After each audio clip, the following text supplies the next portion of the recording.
Arewa is bleeding, and we are dying.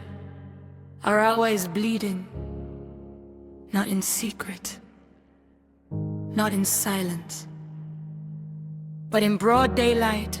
While the world scrolls past, the soil is no longer red from harvest. It is red from the bodies of our own.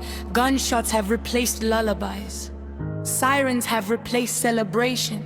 Graves are multiplying faster than schools. Arewa is bleeding. Whole villages disappear overnight. Farmers are hunted on their own land. Mothers tie their wrappers tighter, not against cold, but against fear. We are dying, dying in forests, dying on highways, dying in our sleep, dying while waiting for help that never comes. And the worst part, we are getting used to it.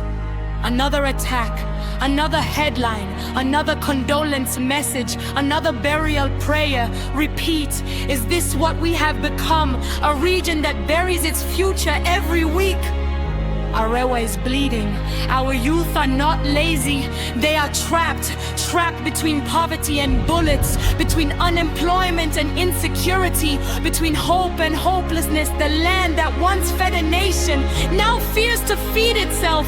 Markets are empty, schools are half-filled, hospitals receive more bodies than births, and still we are told to be patient, patient while graves stretch like endless roads, patient while fear becomes culture, patient while blood stains our history. How long will Arewa bleed before those in power feel the pain? How long will our mothers cry before protection becomes priority? We are not statistics, we are not news segments, we are not political speeches, we are people.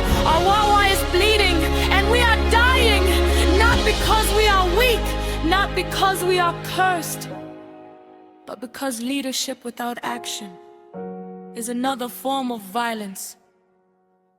Yet listen carefully. A bleeding land can still rise, a wounded people can still roar. And when the silence finally breaks, when the youth finally stand, when unity finally overpowers fear, the same north that bleeds today will shake the ground tomorrow. Arewa is bleeding, yes, but we are not finished. Not yet.